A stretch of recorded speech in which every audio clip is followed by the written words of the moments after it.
Okay. The first, I don't know, my phone started glitching at the end of my live there. Sometimes when it's processing too many things or whatever it's doing. And I deleted the last lesson, lesson 3, which I now have to do again. So, women desire to be seduced. There are an absurd amount of romance novels sold in the world. They are by far the highest selling genre are romance novels. And the reason why is that women are lacking this experience in reality, right? If women were having the experience that they desired from men, there would be no need of romance novels. They wouldn't read about it. They'd be experiencing it with their man. Okay? Now this is the reason why I teach what I'm teaching, is because whether you're married or you're in a relationship or you want to be with somebody, you should have the ability to bring them their primal desires, right? In the arena of seduction, or bring them what they're truly seeking, right? They're most men, like, it's weird. Seduction is seem to be like a dirty word to men, but that's because how many women are seduced away from their husbands, and men, rather than looking at themselves and saying, "Hey, I wasn't arousing her," or blame the women, but they fight it as much as they possibly can. Dating versus seduction. We'll get more into this desire to be seduced, but it's a primal, instinctual desire that she's craving. Every woman's craving it, and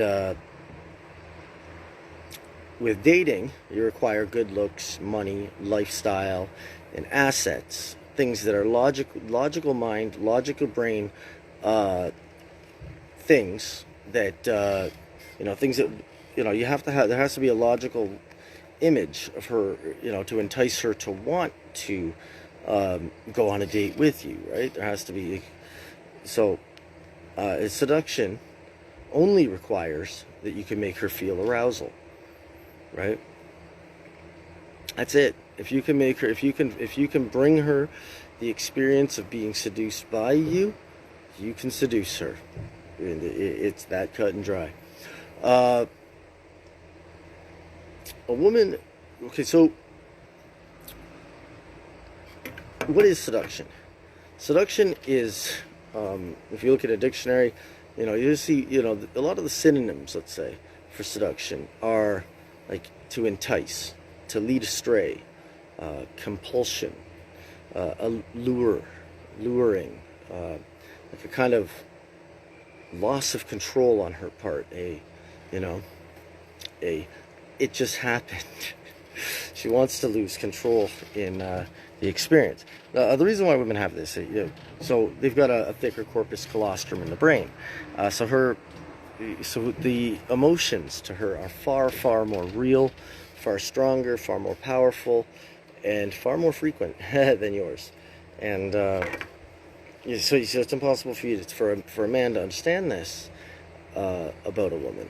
But she deeply, her emotions and intuition and the whole unconscious part of her brain is much more real to her, and she makes a lot more use out of it than we do. But this feeling, this experience of being led astray, of losing control of oneself, of being just pulled into the experience, is something they deeply desire. Otherwise, there wouldn't be romance novels, and they wouldn't be selling the way they are. 50 Shades of Grey would not have sold as many copies as it did had women, if women were experiencing real romance, romance. That's what seduction is. It's romance. Although we don't know what romance is. Most men who try to romance a woman might buy her some flowers, take her out to dinner. It's not romance. Romance is a feeling. It's a vibe. It's an energy of like, it's desire. What is romance? Let's get into this. Romance. So let's think about a list. If you want to shout out anything, you can. Desire. Right? There has to be desire there.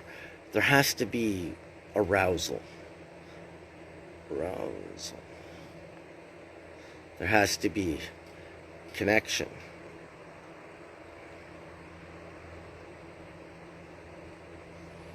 Connection. There has to be like passion, something. Like there has to be.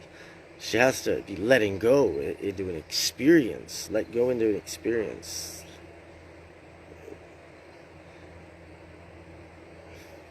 Experience. So that's what like a romance is, right? A good way, well, we can begin to break it down further. So the steps of a seduction, right? What is the process of a seduction? See, through self-hypnosis and emotional contagion, we can we can begin to practice actual seductions without actually having a woman interested in us. Just by knowing, first you need to get the first impulse, the first step in a seduction is you need to get her attention, right? She has to notice you. She has to know that you're there. She has to pay attention to you. She has to look at you, right? You have to exist in her reality in some way. The next step is curiosity. Before she's going to be open to learning more about you, she should want to know more about you, right? There's got to be something about you so there is something called the Zeigarnik effect. Oh wow, I didn't see myself getting into the Zeigarnik effect here in this video, in this lesson, but here we are at the Zeigarnik effect. Okay, so the Zeigarnik effect is you see, if you stop in the middle of a sentence, so it's the desire to complete a picture or a statement.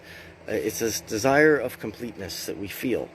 So whenever I pause like that in the middle of in a weird place, unconsciously you feel the desire to want to know more, right?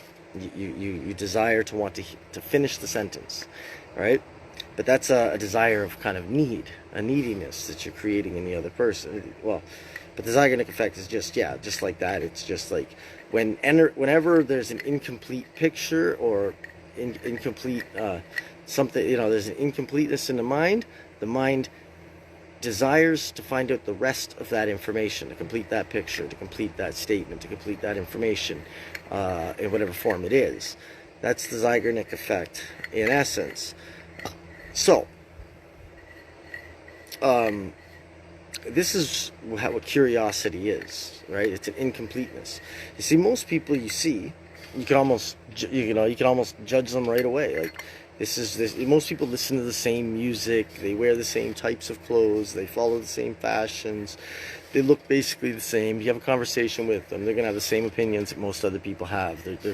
There's categories of different people, but they're all like categories, right? It's like this kind of person, this type of person here, this type of person there.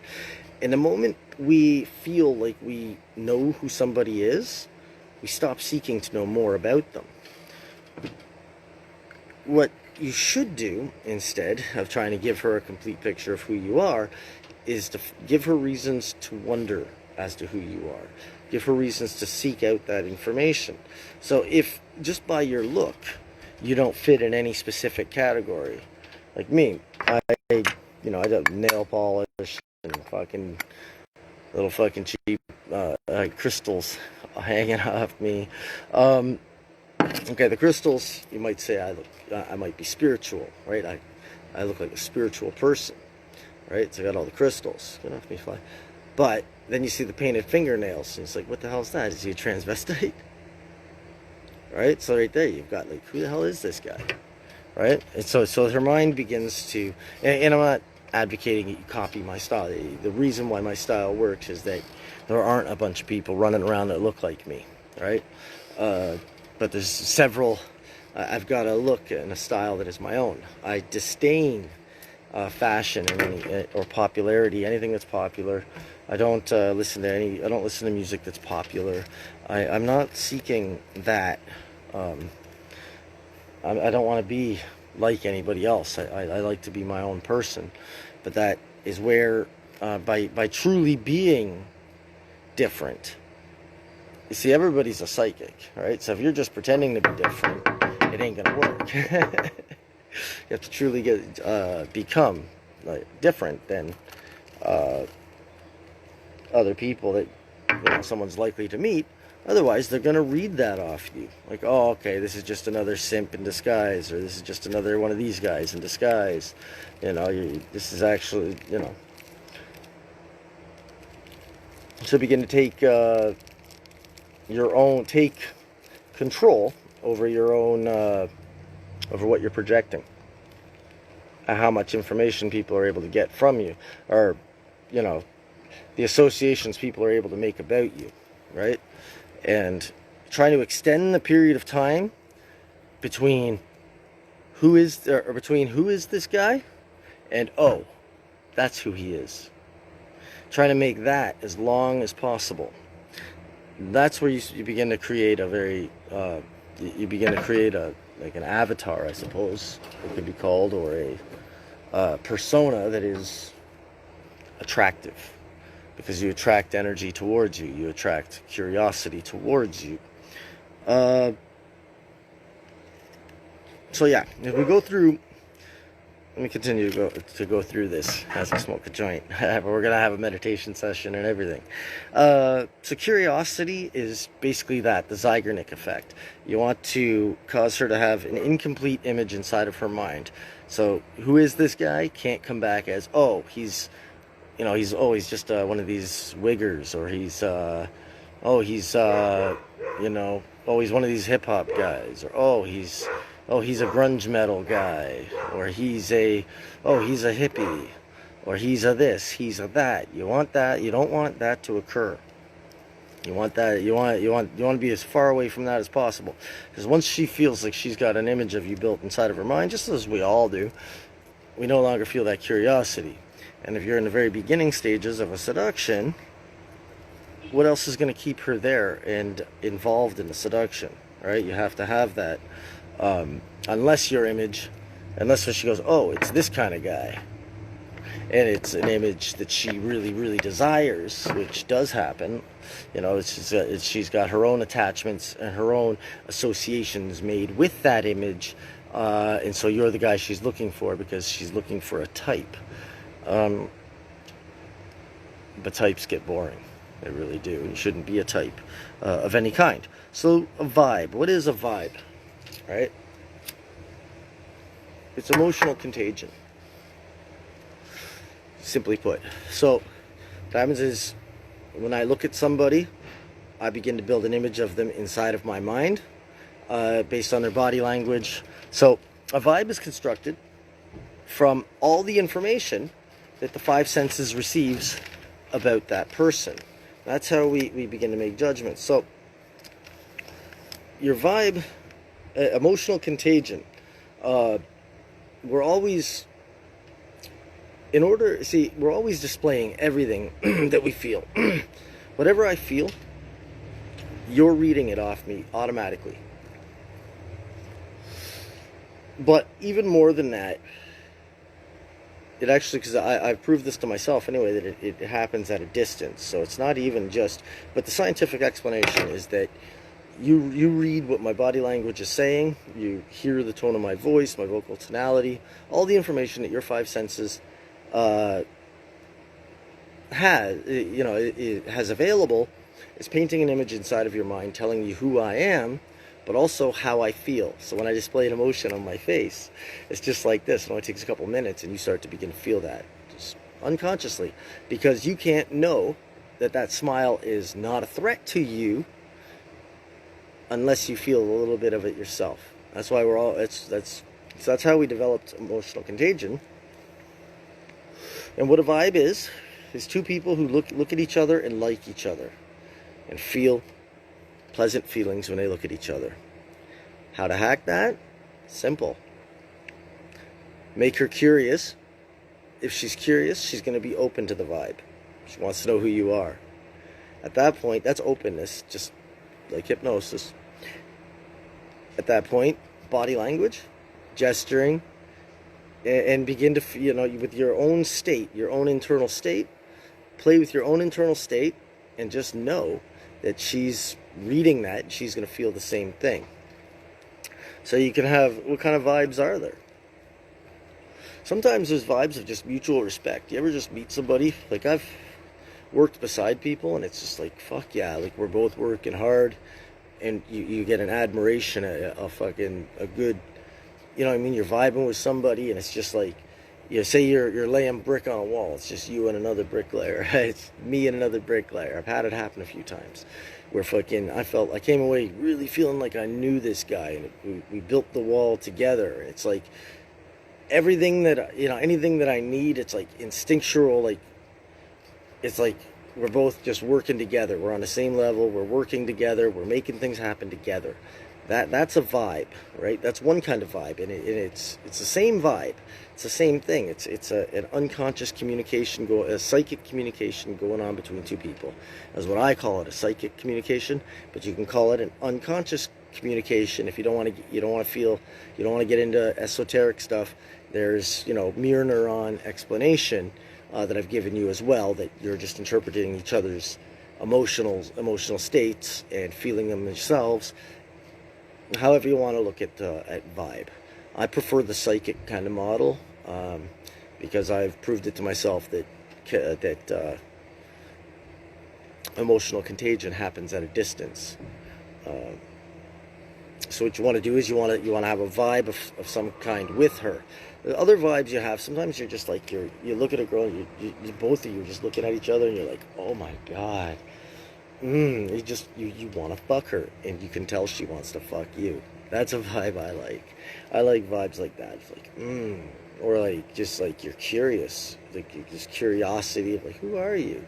Sometimes it's just respect, like, hey, yeah, and it's like automatically you're both like, you say with another guy, it's just like everything you say is gonna be like complimentary to him, and he's doing the same thing with you, and you're both like, you just feel respect for one another. That's a vibe. It's the same thing. It happens with guys too.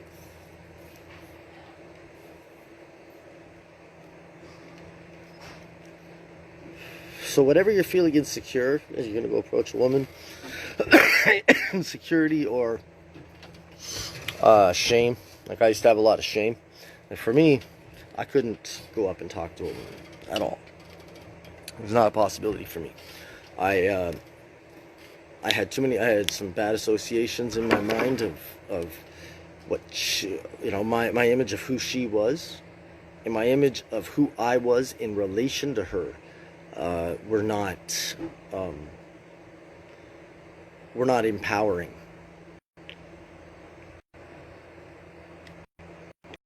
So I'd go up and I'd be feeling full of shame and full of neediness, of like, in my whole way of going up to approach her was to get her to like me. The whole mind frame was completely different. When you have an agenda, you're not able to enter a vibe, okay? When I have an agenda, that's what's going on in my head. I'm analyzing, and it's like, okay, what do I do?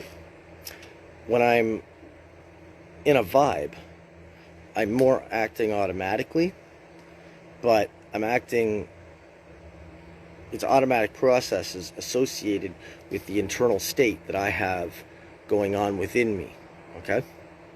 So, I may be having, if I have an internal state of, my internal state is aroused, or it's, so it can even just be happy. I could just be like, boom, yeah, what's going on? And I'm out and I'm just feeling this. And this is my internal state.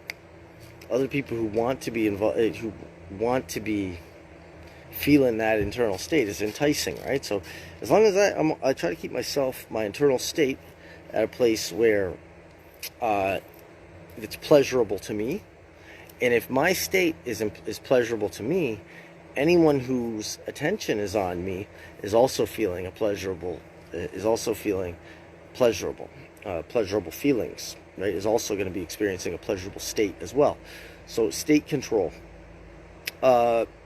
Now, a meditation that one can do in order to build new unconscious processes, a new set of pre-programmed autopilot responses, a new set of pre-programmed autopilot responses to the stimuli of a beautiful girl, like a girl a woman that really gets your dick hard, somebody that you're really, really attracted to.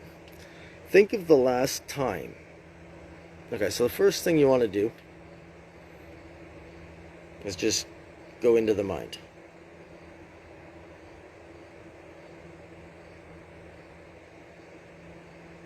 You just go inside. You can begin to focus on your breath. Because breathing is something that we can control consciously, so it's not like a heartbeat. The heartbeat happens only automatically. It's only unconscious, but it is controlled by the brain, apparently. But there's at least signals. The breathing is something that you can do purposefully and take control of in the conscious, but you can also just do whatever with your mind, and you'll just continue breathing automatically. It's something that it's both unconscious and conscious. So you do is you bring the breathing, so it's a very interesting way, and it's a very good way of entering the unconscious processes. Just take a few conscious breaths. Try to focus more of your consciousness on the act of breathing itself.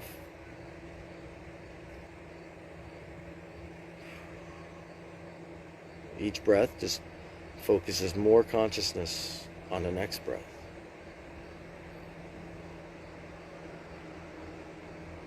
And then you're here, the outside world is not as real, right? You still feel things and you're still in the outside world, but more of your focus is now on the inside world. That's really all you need. Now, that woman, the woman, the last time you seen a very beautiful girl, a very beautiful or attractive woman, a woman that really, she did it for you, like for whatever reason, not even just attractive, but you felt very powerful feelings, like you felt some powerful desire. Last time you seen a woman that made you feel that, put that woman on the screen of your mind now.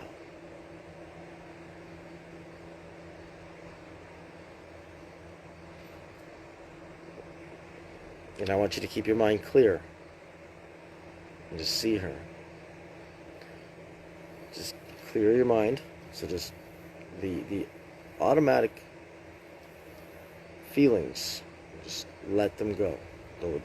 All the feelings, because there's the self-consciousness, there's all kinds of feelings that are not beneficial to you. What you want to do is you want to just kind of push those aside, just not feel them. And you want to choose what emotions you want to feel. You just want to feel pleasurable emotions. Like smiles make people feel like they're safe. Smiling, just feeling good, enjoying the presence or the sight of a beautiful woman. Just allow more of your consciousness to focus in on her.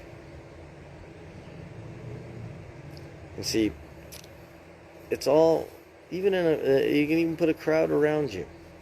Nobody ever pays attention to what other people are doing. So you're looking at her, she's looking at you. And you're experiencing a very me and you kind of thing. You're both focusing in on each other. And just begin to feel the feelings you'd want to feel. and just escalate them. So it might just be like, oh, hi, you know, and you might just feel like, you know, look her up and down. A woman notices when you look her up and down. The key to doing it is do it when she can see you doing it, and then look her right in the eye afterwards. You know, you're beginning to feel arousal. It's her sexual energy, her divine feminine bringing out your masculine. And just allow it. Be accepting of your masculinity, because that's what she desires from you. Masculine desire is what causes arousal in a woman. That's the truth. That's why women have rape fantasies, all of it. Masculine desire is what really truly causes arousal in a woman. They want to be desired by a man, and it's instinctual. When you display that desire, and subtly enough that she's experiencing it unconsciously, while still preserving her reputation. You see, you go up and say that to her, she's going to feel creeped out. Or if you go on, you know, a girl's live stream and whip your dick out, you know, you're fucking, that's the wrong way. That's not, because you're going to cause defensiveness and threatening, where women through all history have been very mindful of being raped. And the reason why, even though they have rape fantasies, they don't want to actually experience rape, because it's also something very dangerous, or very, like, you know, like they're going to be killed, or it's very terrifying for them, and it happens so often in prehistoric man. It would have happened so often that she's got those experiences in her genetic memory, very, very, in her instincts, as we call them. You know, people call them instincts, but they are instinctual fears. So she has an instinctual fear of rape, because of the experiences of her ancestors. And so masculine desire, but in a way that's safe. And also, see, her social, she wants to feel arousal, but see, is she safe to feel arousal with you? Is going to be the first thing. You need to display that she's safe, both socially and physically. You see, a woman's survival depended on her social stature all through history. All through history, she had to be. If she was unable to, like, you know, if you're, you know, in a pre-tribal, you know, in a tribal society or caveman society, she wasn't able to just go off into the woods and survive on her own. So if she was not desirable to men, she's fucked. If no man wants her and wants to keep her, she's fucking. She's got to die, or she's got to go be with a beta male. Right? And obey his motherfucking ass, because he could just throw rocks at her till she's dead if he wants. Anytime he can kill her for anything. So she's fucking, it's like basically slavery, which she's been experiencing. It's also where the beta male resentment comes from. Her resentment for beta males. Revulsion for beta males is because of the life experience she's had with being in relationships with them, her pre-tribal ancestors, prehistoric ancestors, and so that's why she's that's where a lot of women sexuality and desires and instincts really come from. Okay. Whew. This is a good one. This is I think this is a good one. Love is a process of the mind. That's one thing you have to remember. And anything that is a process of the mind can be recreated and directed at will. You are the god of your own reality. You are the god of your mind. You are in control of every part. If you can begin to practice feeling states, if you think about being in love with somebody, if you've ever actually been in love, I don't know that I ever have. I think I might have been, but no, I still love her in the same way. I still love all my girlfriends, really, most of them. No, not all of them, but some of them. The ones that I did love, I still love. But, being in love with somebody, you can feel that, you can think about that. And just ask yourself the question, what does it feel like to be in love with somebody? Begin to feel some of that. Whatever that is, in love is. But you can practice that inside your mind. Now, if you could just get somebody to feel that when they're in the presence of you, they're going to be in love, right? They're going, you see, you're anchoring the response of that feeling to you and your presence. Most times we do it to ourselves. We undergo the process ourselves. We put it on ourselves unconsciously, but it's just by, okay, what happened last time you fell in love with somebody? You start to think about them more and more. What did you feel? How did they make you feel? Get detailed about it. What's it like to be in love? How did they make you feel?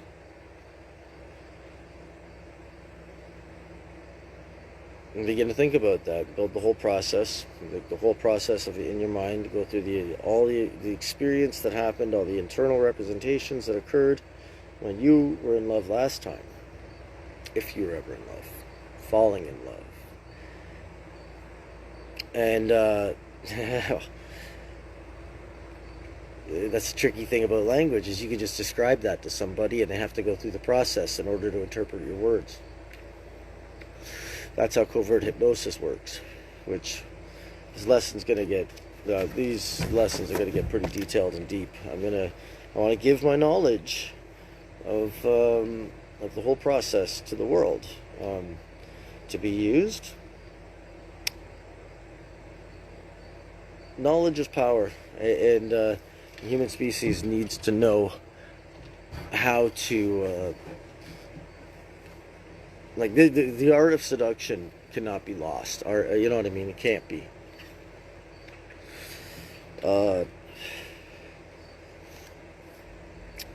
Captivate. Curiosity. Communication to the unconscious mind is experienced as emotion to the conscious mind. Okay, so your unconscious processes do not speak English. That's why I can't just tell myself that I want to quit smoking. I have to experience the actual desire of wanting to quit before I will. And I'm starting to fucking go through that now. To be honest, it's an unconscious process that it's an automatic, it's a pre-programmed autopilot response that I no longer, I no longer want to keep. So I got to get rid of that. And I got to remind myself that I want to get rid of that. Anyway. And I could teach. You'll learn that. There'll be a lot of that shit in here too in this course. So yeah, communication to the unconscious mind is experienced as emotion to the conscious mind, because the unconscious mind does not speak English. It communicates your unconscious. That's why, like the thicker corpus callosum in the female brain makes her more connected to her unconscious processes, her unconscious part of her brain, and so feelings and emotions are a lot more real to her. She's using more of her brain than we are. Men have a larger brain, but women are using more of their brain. Well, we're all using our unconscious processes, but we as men, we tend to deaden our emotions automatically. Our emotions are not as real to us. And the reason why is battlefields, right? You can think of battlefields and wars throughout history. You can think about the Romans, red pill alpha enemy, giving a shout out. Anyway, yeah. So the because we were going to war with men with swords and shields behind us, men with swords and shields in front of us, and we were required to die, right? We would go into these situations all throughout history and be required to die. Our ancestors are ones who survived all that, right? Many did not pass on their genes, period. Our ancestors were people who were able to do that and get through it, right? Throughout war. So our emotions are far more deadened to us because throughout history we've needed to be more deadened in our emotions. However, now men are beginning to feel more emotions, but we are doing it not directed under our consciousness, right? Emotions, a man should, because his emotions are far more controllable, he should strive to control his emotions more, to be more emotionally in control. But it's also a masculine characteristic, a masculine trait. It's also very, very arousing to her, is a man who can control his emotions. Because emotional men, or men who tend to lose their emotions, lose control of their emotions, act out in anger and such, it's unmasculine. That's what she does, first off. Also, it would have posed an extreme threat to her life in prehistoric times. A man who had no emotional stability could not be trusted. Period. End of story. So women who were with men who could not control themselves, men would just kill them off, and so her genes would not get passed on. Right? That's how all of our instincts were formed. So you always got to go back to that, and then you can realize, why do we have this? Oh, more genes would have passed on through the filter of life experience in prehistoric times with this behavior. And then that's the behavior we're going to have, right? Obviously, that's how the theory of evolution works. And I know that a lot of Christians don't like theory of evolution, but it works. And it works at explaining a lot of these things about us. And so to refuse knowledge because of your belief is foolish, right? It is. You cannot, if it works, if it's information that works for your purposes and can help you to have actual power in the world, then it's information that you should take into account. Religion is no excuse for ignorance. Okay. Feelings of connectedness, anticipation, arousal. All right. What's connectiveness? How do you feel connected? That's vibe, right? That's just kind of like, it's me and you. That's just kind of like connectedness, or feeling the same feelings. Maybe we haven't even said a word to each other yet, but we're feeling the same feelings back and forth, right? We're signaling and gesturing each other. Our body language is changing in response to one another, and we are, we're undergoing a transfer of emotions, or a psychic communication, a psychic vibe. Right? Now, this is something else that I've been into. Telepathy works. Telekinesis. You can do it all. We can move things with our minds. We can talk brain to brain. We can talk through emotions, and we can talk through pictures as well. So this reality is not what we're really led to believe that it is, right? The connectedness is just a psychic kind of communication back and forth. With words aren't even necessary. Words, unless you know how to use them, are anti-seductive. They are. They're anti-seductive if you're not using them correctly. I don't tend to use a lot of words. I think it comes a point when I'll begin to speak, and there's things that are necessary to be said to one another, and you do that. But generally, I just want to. I'm more concerned about the vibe You know, if I'm feeling the vibe, I just want to be in the vibe.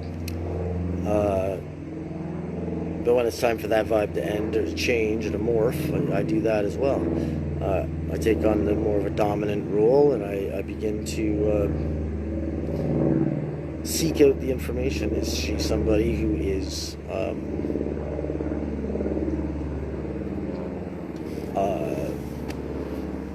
up to my standard, does she fit, you know, is this something I want to get into? You got to keep, your mind should have control over your dick, man. It just should. It really should, you know.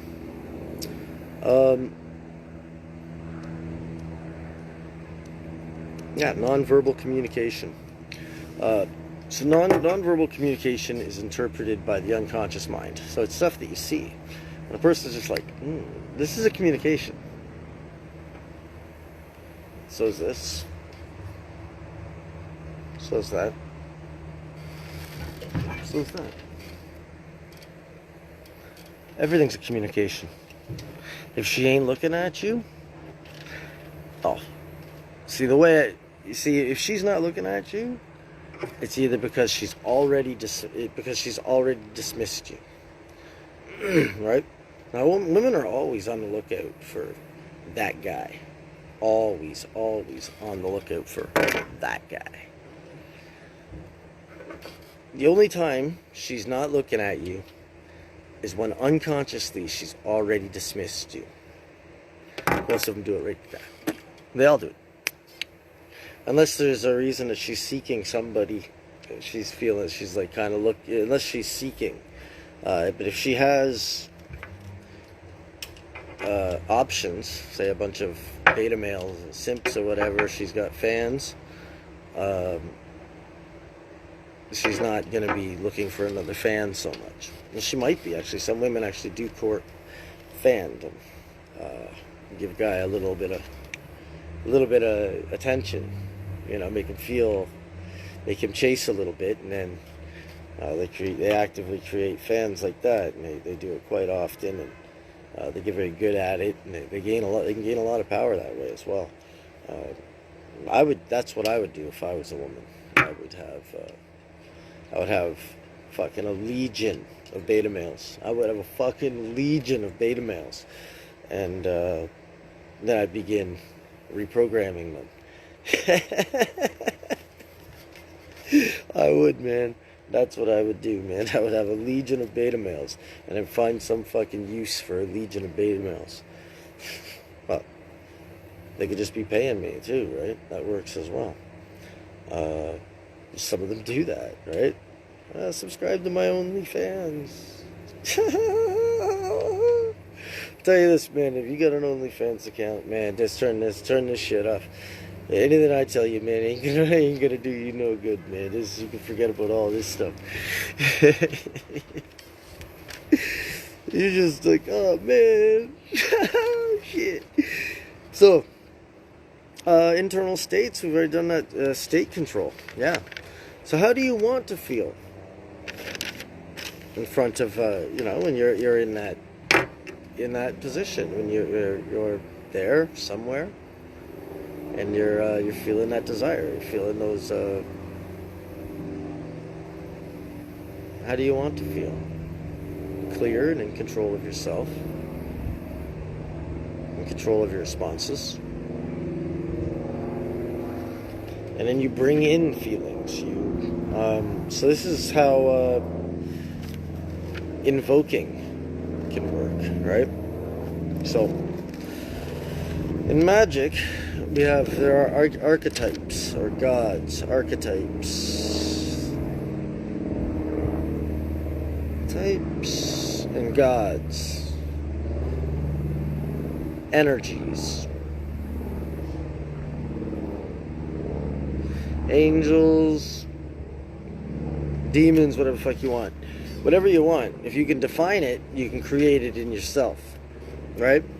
So one thing I used to do is I would invoke basically a spirit of like. So what would it be?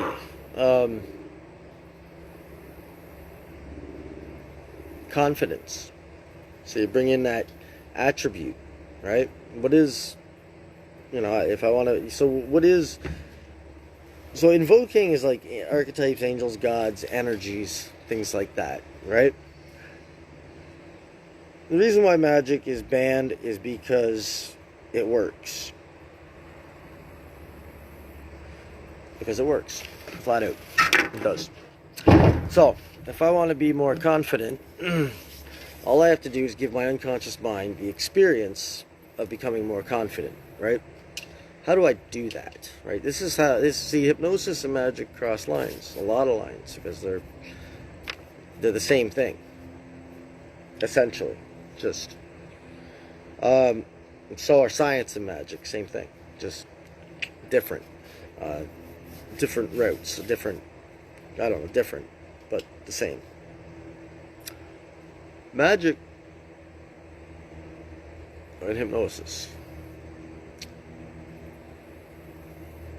The hypnotic understanding of what I'm doing is I'm just giving my unconscious mind the experience of becoming more confident, so that, and trying to make that experience as real as possible, so that my unconscious believes that something happened in order to make me a more confident person. So now I have a reference point that's created.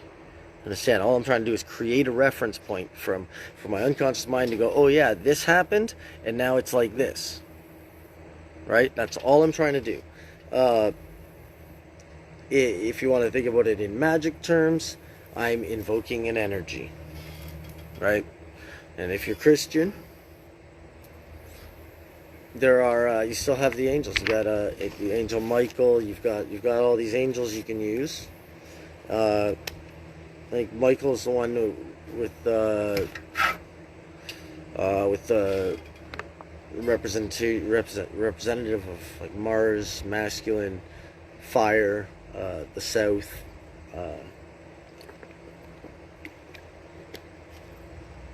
I believe. But anyway, it doesn't even matter which one you use. I can invoke Michael, and I have all these, and I have a conceptualization already built of what the archangel Michael is like, what attributes he has. I invoke that. Boom, there you go. Or I create an archetype inside my head. What would I look like if I were more confident? What would it feel like? And I can just kind of create it inside my mind. I don't have to pull it in, but I can just kind of visualize some light coming into me, and obviously in this confidence just growing stronger inside of me. I'm more confident now. I'm more powerful. I feel more powerful. Just allow it to continue to grow.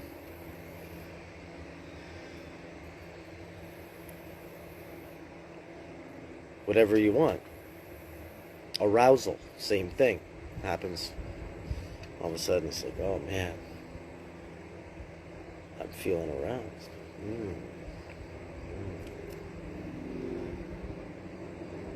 So practice going through different states inside your mind that are going to be things that you want. Like, what do you want in this world? Anything that you want in this world can be practiced in the mind. And anything that you want is attainable by adjusting your beliefs, your perceptions, and your actions, right? What you do. What do you do? Your behaviors. Anything that you want. So behaviors of an alpha male, right? We can think about what is an alpha male. Next week, lesson 4 is going to be all about an alpha male. But an alpha male, in short, let's say, what would her conception of an alpha male be? Maybe her dad as a kid, right? He's the leader of the family. See, she's growing up, she's looking at her father. If she likes her father, she might be viewing him as an alpha male. Or she could be constructing her image of an alpha male. Maybe she hates her father, and an alpha male is everything that he's not. And so with her conceptualization of what a desirable man is still formed off of her father. If Free Sword, perfect. How's it going, brother? Welcome to my live. So yeah, so anything she has in her mind, so her archetype of a man, of what a man is, of what masculinity is, of what masculinity should be, see, is going to be based largely off of her father, even if she's never met her father before. Why do you paint your nails? It gets attention, gives me a different look than other people. Makes it less easy for somebody to automatically go, oh yeah, that's that kind of guy. I get to create an effect of curiosity in the minds of people. Plus, it's very difficult to do. When I first started to do this is not something that was easy to do. It was very hard. So in order to build that emotional resilience within myself and that resistance, that inner fortitude, I would do this in order to resist. See, you need resistance to train anything. So you need resistance in order to build an internal fortitude, or a mind that is broken away from. See, I was just like everybody else, societally programmed, and I was not my own individual person, and so I had to develop resistance to culture, to norms, and to fashion, in order to be able to overcome those parts of myself. Now I do it as just a reminder of, well, actually it's part of my look now. I do it on weekends. So now it's just how I go about the world and how I look and how people might identify me. It gets me curiosity from women, from many people. I have a lot of people come up and I'm able to have a lot of conversations. So I guess in short, I paint my nails because it's effective. You know, that's why I do it. Yeah, and it is highly, highly effective. I'm beginning to gather quite a bit of people around me who like to, not a lot, but some. I've got a few people that I feel that are loyal. Some people just lack those characteristics, but I'm beginning to get some people around me. Yeah, anyway, guys, I think I've completed my live, I think, for today. Well, yeah, I've kind of already gone through everything for today, guys. Next week I'm going to talk about the archetype of an alpha male. Do you have children? I have 2 kids that I haven't seen in years. Yeah. Actually, yeah, we'll just continue with this. I'll cut this off for when I put this on YouTube. Yeah, you want to come on? You want to talk? You want to talk, man? I have 2 kids I haven't seen in years. I got married. This is also another thing why I want to teach guys about seduction, is that I was married to and it was a horrible relationship, and as a result of that, the divorce. No, bro, it's not unlucky. It was decisions that I made. Everything in this world is a result of decisions that we make, and at the time I was a weak man. And I was not respected by my wife. I was getting kicked out and going to have to go live in motel rooms. I was a pussy, man. I didn't see any value in myself. And we had kids in order to try to save. We had 1 kid in the beginning because that's what I wanted. That's what the whole relationship was about. And I had my daughter, who I don't think is biologically mine. But nonetheless, she was my daughter, and always I considered her to be my daughter. But we had her, and then, the relationship was still shit, even worse. Every time she got drunk, she was fucking jumping on me. The last time when I left, she was like, my wife was making out with the woman across the street, and I went into the house, and then she wanted me to go get her more booze. I said, no, the kids are in the fucking house. Like, I just came over here for a minute because she was hollering out the window at me and shit. So I went back, I went to go back home, and she jumped on my back and started trying to claw out my eyes. I went and lived in a motel for a few months. At that point, it was completely over. I was done. I'd already been to jail for domestic and everything else, too, at this point. I already knew what was going to happen. I didn't even try to get her off my back because I'd already been taken away from a domestic a couple times just trying to get her off of me. One time I had to go to jail because I broke her phone. Her phone fucking broke while she was attacking me. Yeah, you are. Well, it's the thing is, you will always have a good woman if you only accept a good woman. That's what I want. This is one thing I was talking to a guy about the other day, about he was, said, oh, he was with this girl for a month and they had just broken up, and I told him I knew a few things. I told him a little bit of my secret sauce. But I told him this: the thing is about a woman, she is right away, the minute you have standards, you begin to measure her up against something. Unconsciously, it's communicated to her that there's an expectation she needs to meet. Then she starts trying to meet that expectation. That's the only way you'll get a submissiveness out of a woman, is to have standards. That's the only way you'll ever end up having a good woman too, because even a good woman will resent you if you don't have standards. She'll resent you and she will punish you for your resentment, for not having any standards. Because what woman wants to be with a man who's going to be with just anybody? That's right. You have high standards, you demand quality, and so you get it. And it's the exact same thing that I've learned in my life too. I would not, for most of my life, I used to validate myself. See, this is an issue that I've actually solved, and I'm trying to, and this is the reason why I try to teach seduction, is that I want to convey this to people. That at one point I was that man. I was a needy, validation-seeking, a weak man who validated myself on the amounts of women. I would go sleep with women that were far below my standards, women that were not even arousing me. I had to lie to myself to pretend to be aroused, and I would think about other women in my head. And the whole thing is like, why am I doing this? Right? I came from that mindset, and I understand that's where men are at. And I'm trying to bring romance and the knowledge of actual seduction, of how does a seduction work? How do you actually get her aroused? Having high standards, being a boss, alpha males, masculinity. See, this is something I did not get into last time. I'm going to get into this time. Your masculinity allows her to feel her femininity, allows her to act out her femininity. That's her true desire. She wants a man who makes her feel like a woman. That's what they'll say. And necklace. This is opal. It's just it's an opal necklace. It's a crystal.